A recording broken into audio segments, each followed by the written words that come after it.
Good afternoon, nerds, and welcome to the first installment of our new IGTV series evaluating the week's most egregious logical fallacies coming from the news, from sports, from Twitter, anywhere that logic is missing and entertainment's bountiful. It's been quite a week for that, so let's hop in.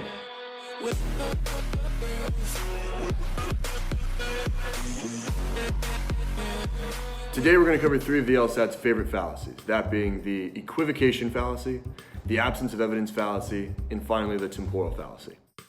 Now you commit an equivocation fallacy when you equivocate, when you treat as equal two things that are not in fact equal. So that could be warm versus hot. It could be consistency versus accuracy. And a great example of the equivocation fallacy comes from the human manifestation of an overstarched bow tie, Tucker Carlson. Let's roll the tape. Consider this tape, in which she explains how the federal government should respond to the coronavirus pandemic. Again, whatever you think of affirmative action, it's likely you never imagined affirmative action would be applied to life-saving medical treatment. But Kamala Harris thinks it should be. The disparities that have long existed based on race are now highlighted. So one of the things I'm calling for around this pandemic is that we make decisions about where the resources should go based on that issue. So we make decisions about where the resources should go to keep people from dying on the basis of skin color.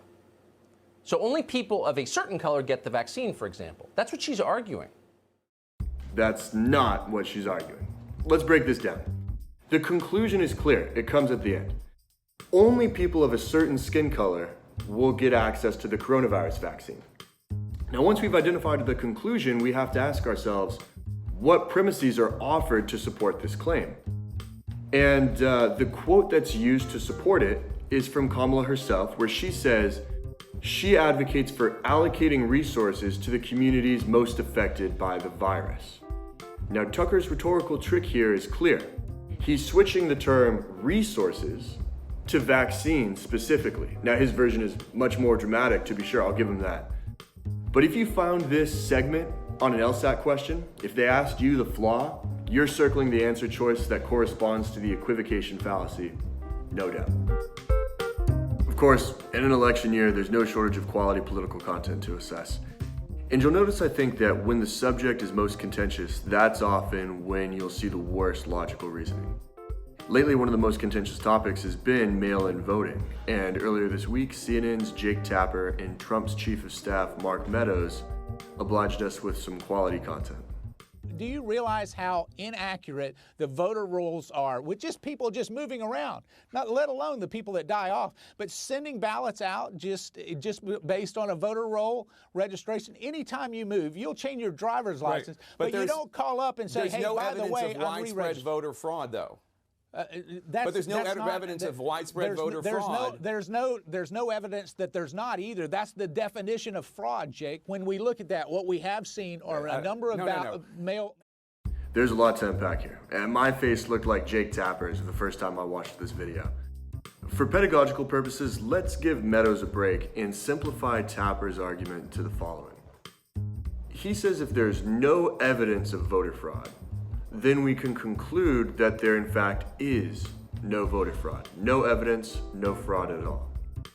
This is questionable reasoning, and anytime you see it on the LSAT, it should raise alerts. Just because there's no evidence, or no evidence yet, well, that doesn't mean that we might not later arrive at new information, that something important, something relevant, something new could come up, and that might change our minds.